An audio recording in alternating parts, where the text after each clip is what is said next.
ফুল ফল হবে, এটা গুরুত্বপূর্ণ। আর একটা মাঠ একদম আমি দেখতেছি মাঠটা খুবই পরিষ্কার এবং এত সুন্দর একটা ফিল, গাছের আপনার সাইজও ভালো আছে এবং প্রত্যেকটা জমিতেই আমরা দেখতেছি। তা আপনি কত মন আশা করতেছেন যে 1 বিঘার মধ্যে কত মন আপনি?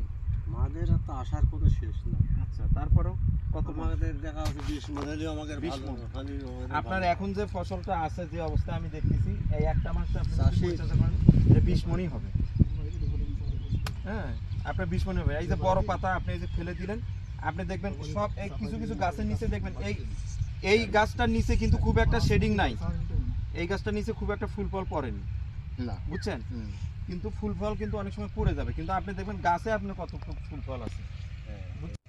আর এই যে এটা আপনার এই দিন যাবে আর দেখবেন আপনি যখন রূপালী বাম্পার দিবেন, এই যে এই ব্রাঞ্চ হয়েছে না, এটা আরো কমে যাবে, এটা আরো ছোট হয়ে যাবে, এই চেইনের মতো আস্তে আস্তে ধরা শুরু করবে। এই যে জমিটা আছে অর্জাল যে মানে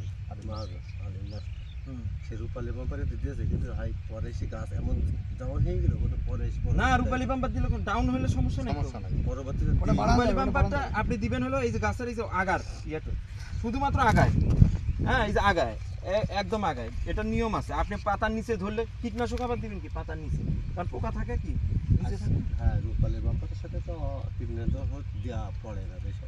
আচ্ছা, তাহলে এখন পর্যন্ত আপনি কোনো সমস্যা না, পেয়েছেন? না। আপনার কোনো সমস্যা থাকলে আপনি ওই যে আমাদের ইউনিট অফিসার অবশ্যই আমাদের যোগাযোগ করবেন, আমরা আছি, যোগাযোগ করবেন, ঠিক আছে?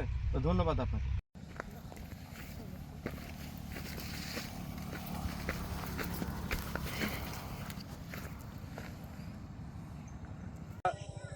তুলা উন্নয়ন বোর্ড যশোর জোনের আয়তাধীন আমরা এসেছি গোপালগঞ্জের কাশিয়ানী উপজেলা, না? আচ্ছা, এটা কাশিয়ানী উপজেলা কোন গ্রাম? চরজাজিরা। আপনার নাম কি একটু বলেন? মোহাম্মদ লিয়াকত শিকদার। আপনি কি এইবারই প্রথম তুলা করেছেন? না, আমি আরো আজ 13 বছর 13 বছর ধরে করেন। আচ্ছা, এইবারে আপনি এই কয় বিঘা করছেন এবং সার্বিকভাবে আপনি কিভাবে তুলাটা করলেন এবং তুলার সাথে অন্য কোনো ফসল আছে কিনা একটু বলেন তো? তুলোর সাথে আছে ভিতরে আপনারা বিদ্যুৎ লাল শাকের বিদ্যুৎ সেটা করছি, আবার কিছু মরিচের বিদ্যুৎ সেটাও করছি। এর ভিতরে লাল শাকটা আমি বিক্রি করে এখন মাটি তুলে দিয়ে পরিচর্যাটা তার মানে আপনি বললেন যে তুলার সঙ্গে লাল শাক মরিচ এগুলো করছেন।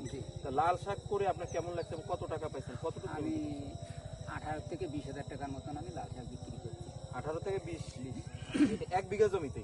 1 বিঘা জমি। 1 বিঘা জমিতে। আচ্ছা, আপনি তাহলে কিভাবে করলেন? লাল শাক এবং তুলা কি একই সময় বপন করছিলেন? একই সময় বপন করছিলাম। একই সময়। তারপর আপনি কতদিন পরে তুললেন সেটা? 20 দিন বা 20-25 দিন পরে।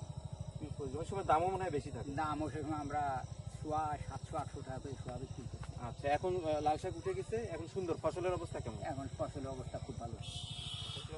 আপনি কি মনে করেন যে এই অঞ্চলে মানে এই এলাকাটাতে আর কত তুলা আছে, কত জমিতে তুলা আছে?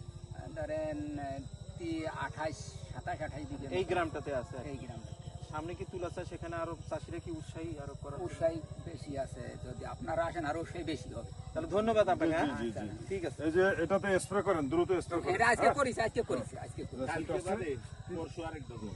ঠিক আছে, আমি ওই যে লিখে দিছি ওই এটা।